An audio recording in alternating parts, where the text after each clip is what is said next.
Thank you, Chiara, and a warm welcome, everyone. Some of you were here yesterday as well. For those of you who weren't, just wanted to highlight some of what I think are the real special things about the conference. It's a really, really great conference. It's an amazing agenda.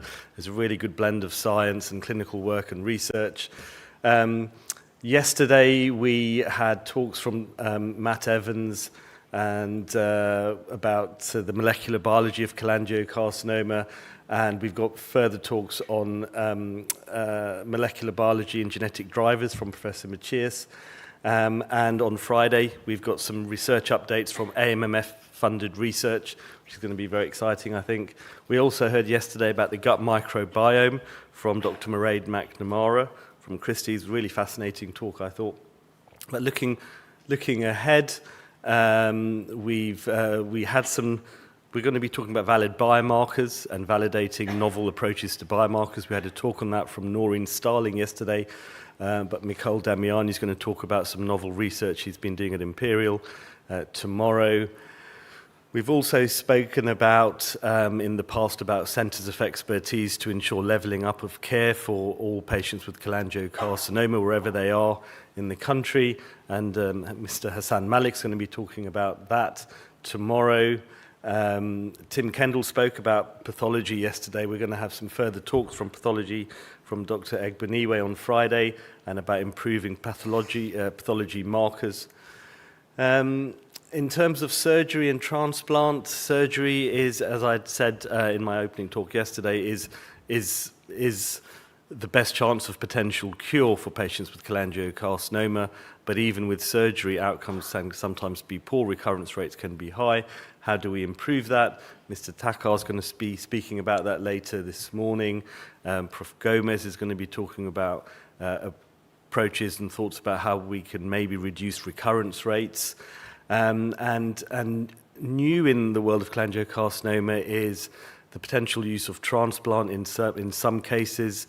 Over the last few decades, transplant has been contraindicated, disallowed in patients with cholangiocarcinoma in the UK and most countries around the world.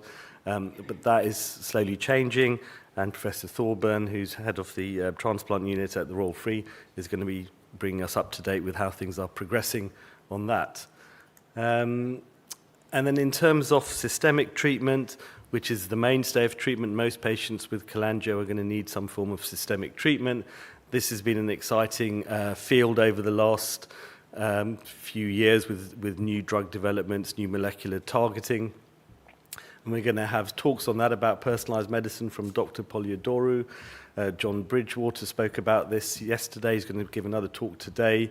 And Tim Kendall will be talking about involving patients in wider cholangiocarcinoma research around the country.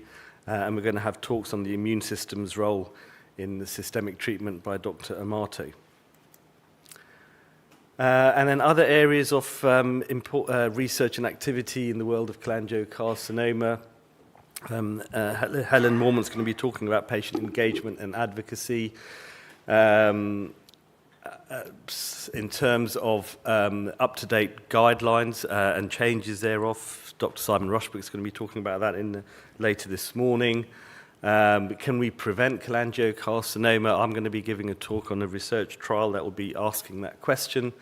And then learning from colleagues globally. This is an international conference. We're very fortunate, and a warm welcome to colleagues who've come from outside the UK, who are going to be talking about cholangiocarcinoma and their experience and their work from their respective countries.